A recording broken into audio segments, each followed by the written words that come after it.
Assalamualaikum warahmatullahi wabarakatuh. Perkenalkan kami dari kelompok 4 akan mempresentasikan materi chapter 13 mengenai accounting for derivative and hedging activities.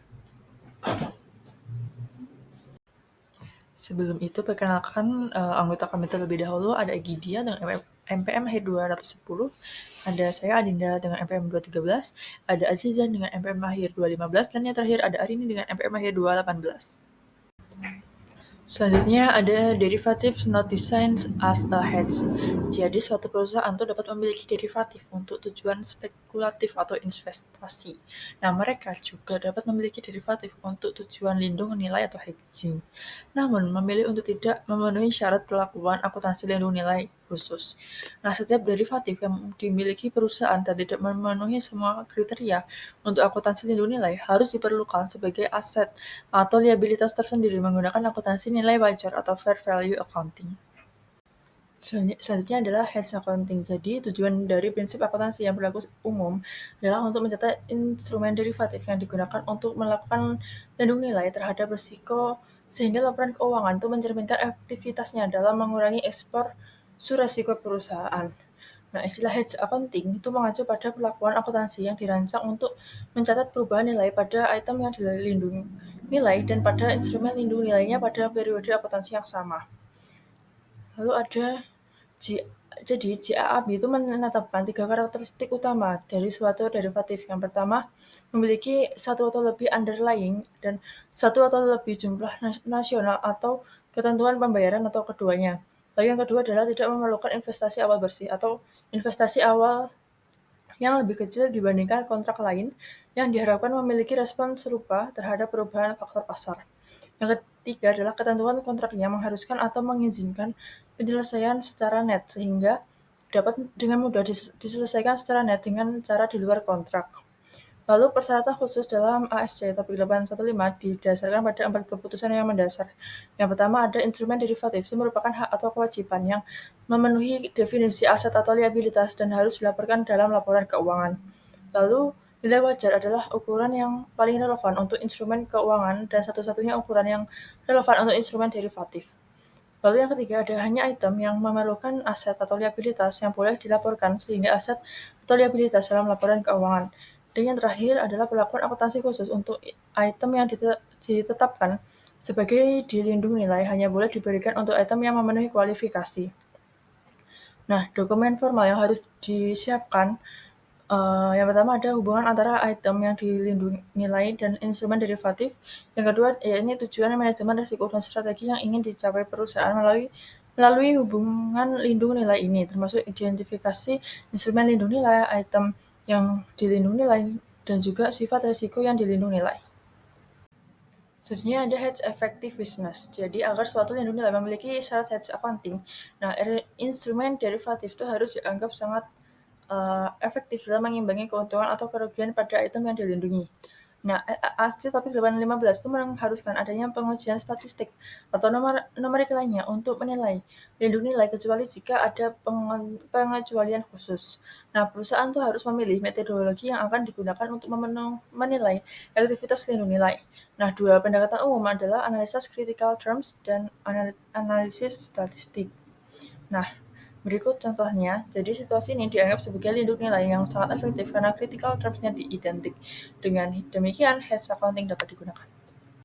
Selanjutnya adalah jenis hedge accounting. Yang pertama adalah fair value hedge accounting. Jadi item yang dilindungi nilai adalah aset atau liabilitas yang sudah ada atau komitmen atau pembelian yang pasti. Lalu ada cash flow hedge accounting. Jadi derivatif itu digunakan untuk melindungi eksposur terhadap variabilitas arus kas masa depan yang diharapkan yang terkait dengan suatu resiko. Lalu yang ketiga adalah hedge of net investment in a foreign subsidiary, jadi lindung nilai atas investasi bersih perusahaan dalam anak perusahaan luar negeri. Nah, di sini tuh kita akan membahas mengenai cash flow hedge atau lindung nilai arus kas. Jadi di sebab ini tuh transaksi pada chapter sebelumnya diulangi lagi bahwa Grey itu produksi 2 juta pound seharga 4 juta dolar. Nah, Grey itu membuat forward contract dengan Bro dan mengunci harganya itu di 2,20 dolar per poundnya. Nah, habis itu kalau misalkan Grey itu akan menjual tembaga di pasar terbuka dengan harga yang berlaku, maka Grey itu akan menerima atau membayar selisih antara harga pasar dan $2,20, sehingga Grey itu mendapatkan keuntungan bersih sebesar 2,20 per poundnya. Nah, kontrak forward dengan Pro ini ditandatangani pada 1 Oktober 2016. Kontrak tersebut akan diselesaikan dalam 1 tahun, tepatnya pada 30 September 2017. Nah, Grey itu menyusun laporan triwulan, jadi akan ada beberapa jurnal nantinya. Nah, diasumsikan pada tanggal 1 Oktober atau tanggal penandatanganan kontrak forwardnya itu harga pasar tembaga itu $2,20. Nah, maka pada tanggal 1 tersebut tidak ada jurnal entry yang harus dilakukan. Nah, memasuki entry jurnalnya, jadi tanggal 1 Oktober tadi tidak ada jurnal entry. Nah, terus pada tanggal 31 Desember 2016, itu diketahui bahwa ternyata harga pasarnya itu $2,30, lalu ada discount rate-nya itu 1%, sehingga ada perhitungan, yaitu kan nantinya akan ada 9 bulan lagi sampai akhir kontrak, tanggal kontrak. Maka rumusnya itu $200, itu selisih dari harga pasar tadi, dibagi 1,1 kali 9 bulan. Nah, hasilnya itu 182,868. Nah, jurnalnya itu sebagai berikut. Selanjutnya pada 31 Maret itu diasumsikan ternyata harga pasarnya turun jadi 2,15. Nah, karena company itu dapat mengantisipasi, jadi dia akan memberi receive itu menerima 0,052 juta dikalikan 2 juta. Nah, maka akan ada yang namanya akun forward contract, itu nilainya itu bertambah sebesar 94,205. Nah, pada tanggal 30 Juni 2017 ternyata harga pasar dari tembaga ini turun jadi $2,1. Nah, karena sudah diantisipasi, maka perusahaan ini akan mengestimasikan penerimaannya itu sebesar $200.000 dari $0,1 dikalikan 2 juta pound tadi. Ini akan diterima dalam 3 bulan ke depan. Nah, selain itu, perusahaan itu juga harus meningkatkan aset kontrak forwardnya yang nantinya akan dicatat dalam jurnalnya. Jadi perhitungan dari kenaikan forward kontraknya itu $194.118 dikurangi dengan 94,205 untuk saldo berjalannya. Dan September tanggal 30 2017 diasumsikan ternyata perusahaan ini telah menjual dengan biaya yang dikeluarkan itu harga pasarnya itu 2,30, dan Grey itu memutuskan untuk menjualnya ke pasar terbuka karena tadi kontraknya itu hanya $2,20. Nah, maka selisih dari harga pasar dengan harga kontraknya itu tadi akan dibayarkan ke Bro sebesar 2 juta.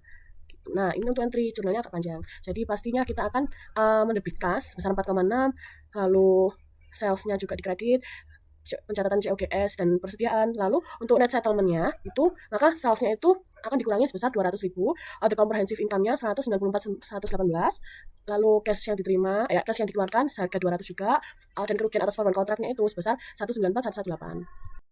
Nah, selanjutnya itu kita akan memasuki pada lindung nilai wajar atau fair value hedge, yaitu merupakan strategi akuntansi yang digunakan untuk mengelola resiko perubahan nilai wajar aset, liabilitas, dan komitmen jual atau beli yang ada. Nah, dalam sebab ini itu ada studi case perusahaan Wave, yaitu dia itu sebuah perusahaan produsen minyak memiliki 100.000 barel minyak mentah dalam persediaan dan tidak akan diproses selama 6 bulan karena kerusakan pabrik. Nah, Wave itu khawatir nilai persediaan minyaknya itu akan menurun selama periode tersebut, makanya Wave itu akan membuat fair value hedging nantinya. Nah, tindakan apa sih yang akan dilakukan oleh Wave? Wave itu akan nanti menandatangani kontrak forward untuk menjual minyak mentah dengan harga $90 per barelnya dalam 6 bulan ke depan. Nah, kontraknya itu akan diselesaikan dengan net settlement. Tujuannya itu untuk menjaga nilai investasi bersih persediaan minyak mentah dalam pembukaan Wave. Nah, cara kerjanya itu bagaimana? Cara kerjanya itu apabila harga minyak mentahnya itu menjadi naik 95 dolar per barelnya, maka Wave itu harus membayar kepada partner kontraknya tadi. Apabila mengalami penurunan, maka Wave itu akan menerima pembayaran dari rekan tadi itu. Nah, penerimaan dari penurunan nilai pasar minyaknya itu akan mengimbangi penurunan nilai persediaan minyak Wave-nya. Oke, selanjutnya adalah foreign currency denominated receivables and payables. Jadi, menurut ketentuan ASC 830, jadi semua utang dan piutang itu tuh dalam mata uang asing wajib disesuaikan dengan spot rate pada tanggal laporan. Jadi nanti selisihnya itu akan diakui sebagai exchange gain or loss. Dan nanti akan dicatat atau dimasukkan ke dalam income statement kayak gitu. Lalu, apakah dalam situasi itu boleh dilakukan hedging? Jawabannya adalah yes, boleh. Banyak perusahaan tuh melakukan hedging untuk menghindari resiko perubahan kurs atau perubahan nilai tukar. Nah, disinilah ada namanya ASC 815. Itu diterapkan, yaitu perusahaan tuh bisa milih antara mau pakai fair value hedge atau cash flow hedge. Kalau fair value hedge berarti kontraknya tidak secara sempurna mengeliminasi variabilitas cash flow. Kalau pakai cash flow hedge berarti misalkan forward contract itu sepenuhnya menghilangkan variabilitas arus kas. Oke, kalau gitu kita langsung aja ke contoh soal. Nah, buat sekarang kita akan bahas yang cash flow hedge dulu. Jadi di sini adalah contoh soal cash flow hedge of an existing foreign currency dominated untuk piutang. Oke, jadi soalnya di sini ada Wayne Corporation, dia jual ke Howard. Berarti ini Wayne Corporation ini di Amerika, Howard ini di Britain. Berarti foreign currency ya pasti. Nah, nilai piutangnya itu 100.000 pounds. Dan ada forward contract 90 hari untuk melindungi piutang. Nah, exchange rates-nya tanggal 2 November. Ini spot rate-nya 1.650. Terus tanggal 31 Desember, itu spot rate-nya 1.660. Dan pada tanggal 31 Januari 2017, which is periode selanjutnya, itu 1.665. Nah, first of all, kita catat dulu sale-nya, yaitu exactly di tanggal 2 November 2016. Berarti, jurnalnya adalah account receivable atau piutang terhadap sales. Nah, ini lihat, tadi kan 100.000 ya kontraknya. Harganya 100.000. Terus kita pakai, jangan lupa spot rate-nya di tanggal 2 November 2016 itu 1.650. Nah, menghasilkan $165.000. Gitu. Nah, terus di sini gak ada jurnal untuk forward contract karena seperti yang kita lihat di soal, ini tuh menggunakan net settlement, kayak gitu. Next, transaksi kedua atau jurnal kedua, mencatat menandai piutang ke spot rate baru, yaitu di tanggal 31 Desember 2016, di akhir periode. Tadi sesuai slide sebelumnya, berarti rate di 31 Desember itu 1.660, which is berarti ada kenaikan kan, berarti gain sebesar $1.000. Maka kita mencatat nih gain-nya, exchange gain sebesar 1.000. Next, kita menilai forward contract ke fair value. Nah, forward contract-nya ini lebih rendah atau kalah karena forward rate-nya naik. Maka kita harus hitung perhitungan rugi estimasi, yaitu rate 1.655 dikurangi dengan 1.638. 1.638 itu dari mana? Itu adalah 1.700 dibagi 1.011. Seperti itu. Menghasilkan, yang itu dikurangi nanti dikali dengan 100.000, yang nanti menghasilkan 1.700. Nah, lalu jurnalnya adalah OC kepada forward contract. Next, yaitu mencatat entry to offset accounts receivable exchange gain. Oke, jadi di 31 Desember 2016. Jadi sampai dengan tanggal 31 Desember 2016 itu tuh keuntungan kurs itu sebesar 1.000 guys. Yang telah dicatat sebagai hasil dari penyesuaian nilai piutang ke nilai wajar. Nah, kontraknya yang berjangka terkait juga telah disesuaikan dengan fair value. Jadi dengan kerugian yang dihasilkan dicatat dalam pendapatan komprehensif lainnya. Maka dari itu kita harus catat entry untuk mengimbangi keuntungan kursnya. Supaya mencatat dengan benar untuk melindungi arus kasnya. Yaitu makanya kita catat sebagai exchange loss 1.000 dan pada OCI 1.000 juga. Next, yaitu kita marking receivable to new spot rates di 31 Desember 2016. Oke, jadi di sini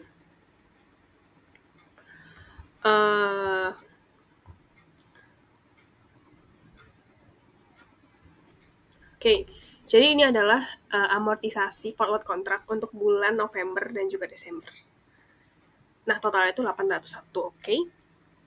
Next, yaitu fair value adjustment and settlement of receivables on January 31st. Ini di 2017 ya, guys. Nah, di sini spot rate-nya itu 1.665 sesuai tabel yang tadi. Nah, berarti tinggal 100.000 dikali dengan spot rate, yaitu sebesar 166.500 pounds. Selanjutnya, record forward contract gain or loss from December 31st to January 31st and settlement forward contract. Oke, jadi yang pertama kita catat dulu kontrak yang di mark to market, yaitu sebesar 1.017.